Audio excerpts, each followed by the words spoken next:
Shalom jemaat Tuhan, bertemu kembali dengan saya Pendeta Prapto. Dan puji Tuhan kalau hari ini kita semuanya dalam keadaan anugerah Tuhan, ya, dalam anugerah Tuhan, dan kita semua dalam kasih setianya. Dan seperti biasa saya sampaikan kepada jemaat semuanya bahwa kami hamba Tuhan setiap hari berdoa kepada Bapa di sorga untuk Bapak Ibu Saudara semuanya dalam keadaan baik, dalam keadaan sehat, dalam keadaan yang diberkati oleh Tuhan. Amin. Ya, dan saat ini kita langsung akan bersama-sama mempelajari kebenaran firman Tuhan. Tema yang akan saya bagikan hari ini adalah membangun hubungan yang kuat. Membangun hubungan yang kuat ini adalah penekanannya kepada orang-orang beriman, orang-orang yang percaya kepada Yesus atau jemaat Tuhan secara khusus. Mengapa? Karena hubungan yang kuat yang terjadi di dalam keluarga gereja, ya, itu akan berdampak baik untuk jemaat dan juga bisa menjadi berkat bagi orang-orang yang ada di sekitar. Karena apa? Dunia melihat bahwa ternyata keluarga Kristen di dalam Kristus, ya, itu adalah orang-orang yang saling memberikan support satu dengan yang lainnya. Dalam hal ini saya akan membawa dua topik pembahasan, maksudnya dua poin, tapi saya tidak akan bagikan langsung. Saya akan bagi menjadi dua kali siaran. Yang hari ini akan belajar dari Kisah Para Rasul 2 ayatnya yang ke-41 dan 42, khususnya bagian 42a. Dan yang berikutnya adalah Kisah Para Rasul 2 ayat yang ke-46. Dan hari ini kita akan belajar dari Kisah Para Rasul 2 ayat 41 dan 42 dulu.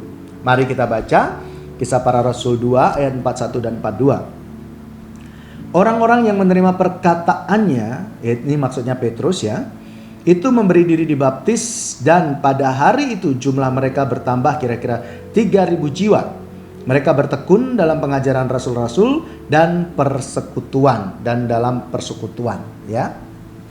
Nah, kembali lagi, ya, yang dimana saya membawakan tema tadi, yaitu membangun hubungan yang kuat, itu bisa dimulai dari kehidupan rohani bersama, ya, seperti yang tertulis di dalam ayat 42, khususnya 42 bagian A.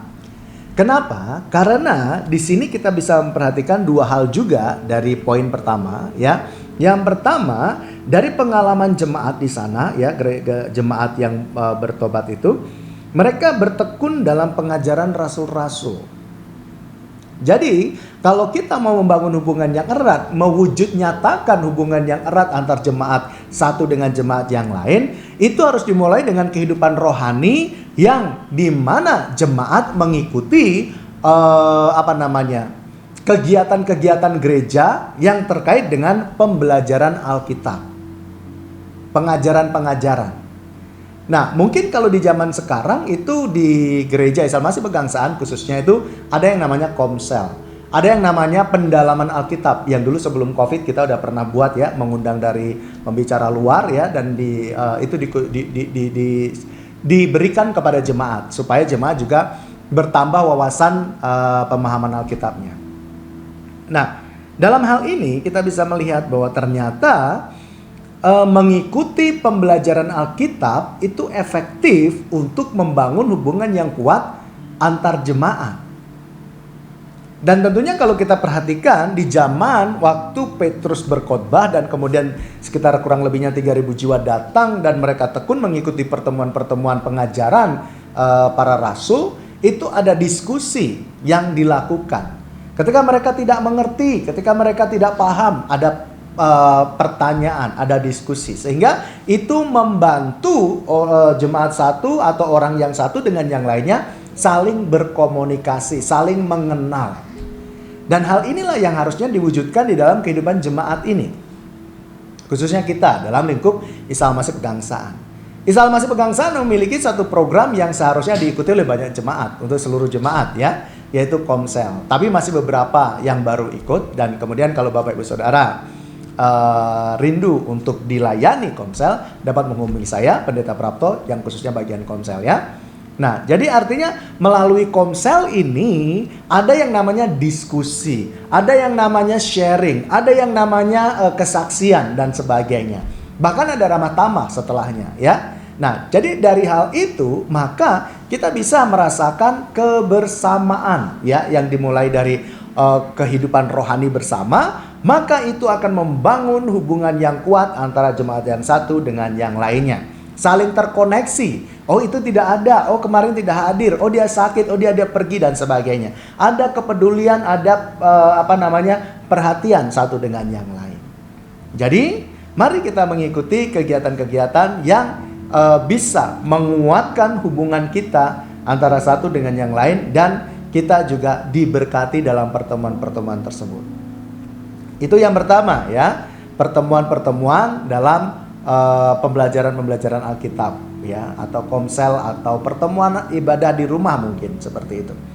Nah, yang kedua, kita bisa melihat bahwa di situ juga ditekankan bahwa mereka itu mengikuti yang namanya tekun mengikuti persekutuan atau ibadah.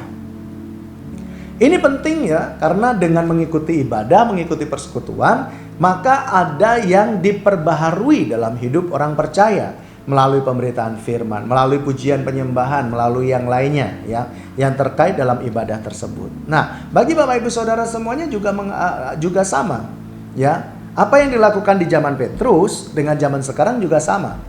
Ketika ada persekutuan yang dilakukan oleh gereja, program gereja mengadakan persekutuan, program gereja mengadakan ibadah, maka jemaat juga perlu menyadari bahwa ketika mengikuti ibadah, mengikuti persekutuan, itu juga membantu untuk membangun hubungan yang erat antar jemaat satu dengan yang lain. Kita bisa mengenal jemaat yang satu dengan jemaat yang lain. Kita tahu beban jemaat yang satu dengan jemaat yang lain melalui persekutuan, dan dengan itu kita bisa saling mendoakan, saling menguatkan ya. Jadi persekutuan itu penting untuk kita ikuti, karena melalui persekutuan atau ibadah itu kita akan bertemu dengan saudara seiman, kita akan saling bersaparia, lalu kemudian kita akan saling bercerita, dan itu akan membangun hubungan yang erat jemaat yang satu dengan jemaat yang lain. Oleh sebab itu, mari jemaat Tuhan, hadirlah dalam setiap kegiatan-kegiatan gereja, baik melalui komsel ataupun juga persekutuan-persekutuan. Karena dengan cara ini kita bisa mewujudkan hubungan yang erat atau yang kuat di dalam Tuhan Yesus Kristus. Kiranya Tuhan Yesus memberkati kita semuanya. Amin. Kita berdoa.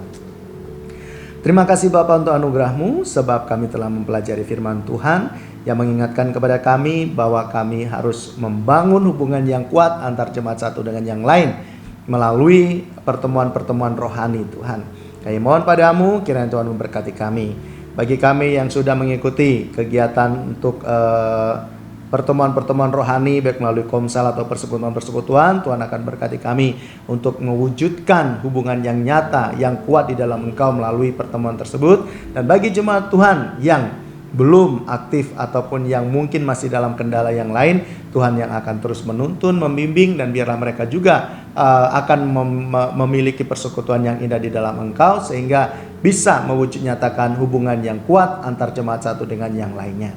Terima kasih Bapa, hamba-Mu berdoa bagi jemaat semuanya, kiranya Engkau menyatakan impian dan harapan jemaat Tuhan di dalam nama Yesus. Tuhan memberkati pekerjaan, keluarga, kesehatan, pekerjaan, dan semuanya. Biarlah Tuhan yang akan menopang dan memberkatinya. Kami serahkan jemaat-Mu semua ke dalam tangan kuasa-Mu. Hidup mereka semua dijamin oleh Bapa di sorga, di dalam nama Yesus Kristus. Haleluya. Amin.